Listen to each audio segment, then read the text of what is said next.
If you see a cat on the street staring at you, be careful not to scare it or try to shoo it away. The first reason is so you don't take on any sin, and the second reason is that it might not just be an animal. Before we dive into the story, if you follow me on TikTok or Instagram, I share stories much better on YouTube. Go to my account, find a link, click it, and it'll take you to my channel. Subscribe and stay tuned for any new stories I might post. The story's narrator, Nasser, says, "I'm 19 years old, from the Eastern Province, unemployed, and my whole life revolves around my friends. I didn't finish my studies because, honestly, I messed up and regretted it. Sure, I still have time, but I've lost my passion." We won't dive too deep into Nasser's life, but he says one day, he and his friends were gathered at their hangout spot, a rest house. There were a lot of us, and we planned to go camping since the weather was cold, wanted to spend a couple of nights in the desert and make the most of our weekend. All the guys agreed, and we decided to wake up early to prepare our stuff and head out. We didn't have a tent or a proper campsite, just our blankets, sleeping bags, and basic supplies. In short, we were going to camp on a random dune. Nasser says they woke up and his friends called him to meet at the rest house to head out together. He told his dad, left the house, and parked his car at the rest house, feeling excited. He explains why.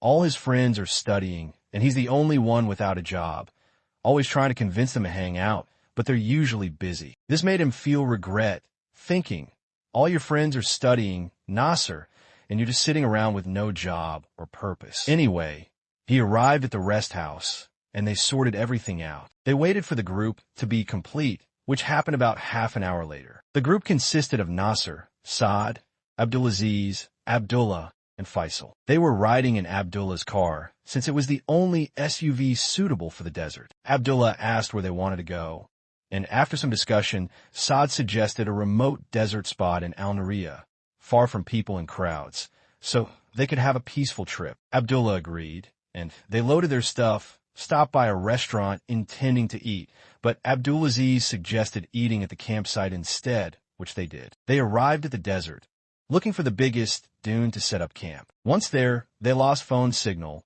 but it didn't matter since they were all together to enjoy the trip without distractions. They set up their gear, and Abdulaziz started preparing breakfast while Nasser set up the fire and seating area. Saad took on dishwashing duties, while Faisal and Abdullah were too lazy to help much, though Abdullah at least drove them there. They brought games to pass the time, made tea, and sat chatting. As the sun set, they had only one light source, a single bulb connected to the car battery, along with the fire, which was enough. They played cards, drank tea and coffee, and enjoyed a perfect evening. Around 10 p.m., Saad said he'd start preparing dinner, but they told him it was too early. He insisted it'd take about an hour, so dinner would be ready by midnight, and they agreed. Saad called Nasser to help with the prep, and the others paused their card game, leaving 3 at the fire while Nasser helped Saad. They were making kabsa, washing chicken and chopping onions and peppers. Nasser's hands froze from the cold,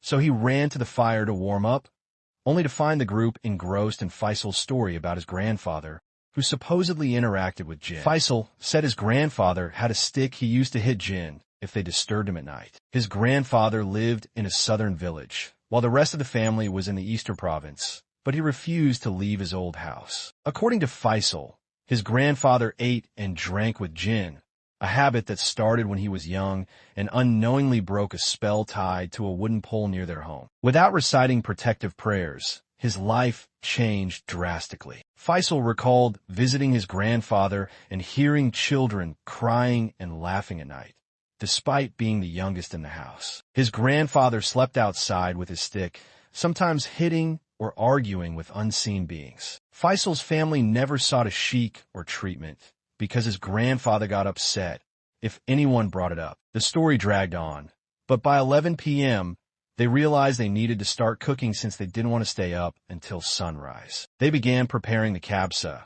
using a pressure cooker, and sat back with tea, still listening to Faisal's endless tale. They turned off the bulb to enjoy the fire's ambience, but suddenly Abdullah shouted, "What's that?" They all turned and saw a shadow moving nearby, resembling a dog or cat. Saad told them to recite God's name and ignore it. Nasser turned on the bulb, revealing a black cat staring at them, motionless like a statue. Nasser approached it calmly, thinking it might be hungry, but Abdulaziz, feeling brave, threw a water bottle at it. The bottle hit the cat, but instead of running, it walked away slowly, as if saying, "See you tonight when you're asleep." They checked on the food, which needed another 15 minutes, and returned to Faisal's story, growing uneasy about his grandfather's jinn encounters. As they ate dinner in the cold, quiet night, they heard a voice from afar say, "Hey guys, peace be upon you."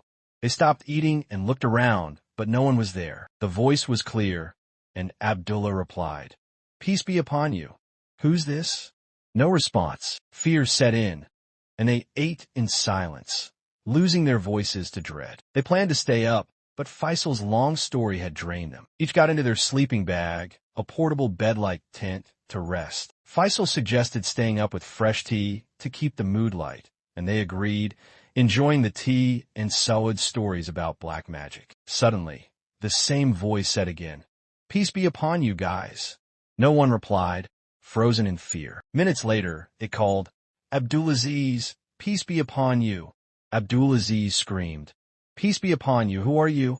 No answer. He wanted to investigate, but the others refused, pointing out the voice knew his name, so it might be someone he knew. Abdulaziz insisted, but no one budged, too scared. Faisal noted they couldn't leave without phone signal or daylight to navigate. They decided to sleep, though fear made it nearly impossible. About 15 minutes later, Abdulaziz screamed as if choking. They rushed to him, opening his sleeping bag to find him sweating, red-faced, and gasping. He swore someone had choked him, claiming the zipper on his sleeping bag closed itself. They assured him no one approached, reminding him not to fully zip up. His terrified expression convinced them he wasn't joking. Abdulaziz insisted they leave, even if it meant wandering until sunrise. They packed, got in the car, and drove, desperate to escape. As they searched for an exit, a rock hit the car's windshield, and Abdulaziz screamed about jinn, convinced they were in a haunted area. They tried calming him as Abdullah drove,